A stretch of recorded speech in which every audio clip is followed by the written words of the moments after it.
রহিমা, জি sir. এটা হচ্ছে fair school. ওর class শেষ না হওয়া পর্যন্ত তুমি স্কুলের বাইরে বসে থাকবে, ঠিক আছে? আচ্ছা থুকু। ওকে স্যার, ওকে। আর যখন ওর স্কুলে ছুটি হয়ে যাবে ওকে তুমি রিসিভ করবে আর সুন্দর মতো বাসায় নিয়ে যাবে। Okay sir. ঠিক আছে, আমি তাহলে অফিসে যাচ্ছি। বাবা বাবা প্রিয়া, প্রিয়া খারাপ। আম্মু, কি হয়েছে তোমার? তুমি গাড়ি পিছে পিছে কেন দৌড়াচ্ছিলে? আমাকে বাই বাই দিয়ে যাও নাই আর আদর করে যাও নাই। আম্মু সরি, আর কখনো এমনটা হবে না।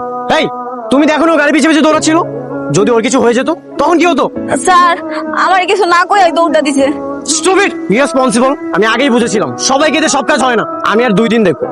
যদি তুমি ফ্রিয়াকে কন্ট্রোল না করতে পারো তাহলে তুমি বাড়িতে চলে যাবে। চলো তোমাকে স্কুলে দিয়ে আসি।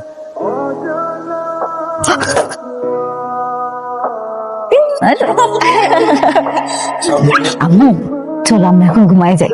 না, আমি ঘুমাবো না, ঘুমাবো আগে না? গল্প শোনাও তুমি। গল্প শোনাই তুই হবো? আচ্ছা ঠিক আছে, আমি তোমার একটা ভূতের গল্প শোনাবো, কিন্তু তুমি যদি শো তাই ভূত মানে আবার কি?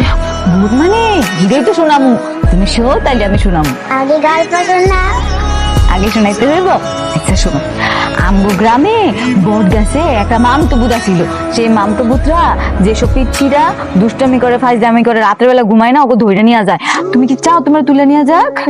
আর যে পিচ্ছিরা তাড়াতাড়ি ঘুমায় পড়ে ওকে চকলেট দেয়। তাহলে তুমি ঘুমাই যাও, ঘুম থেকে উঠে দেখবা তোমার বিছানার পাশে 2টা চকলেট। ঘুম পায়। রহিমা, এই রহিমা, কি ব্যাপার? তুমি আমার রুমে কি করছো? ভাইয়া, আমি ফ্রাইডে ঘুম পাড়াতে পাড়াতে কখন আমি চোখ লাইটা গেছিল, আমিও ঘুমাই গেছিলাম আর কি। ফ্রিয়া তো কখনই এত সকাল সকাল ঘুমায় না। সত্যি ঘুমাইছে, আপনার বিশ্বাস না হয় দেখেন। ইম্পসিবল, দেখি তো। ফ্রিয়া সত্যি তো ঘুমিয়ে গেছে।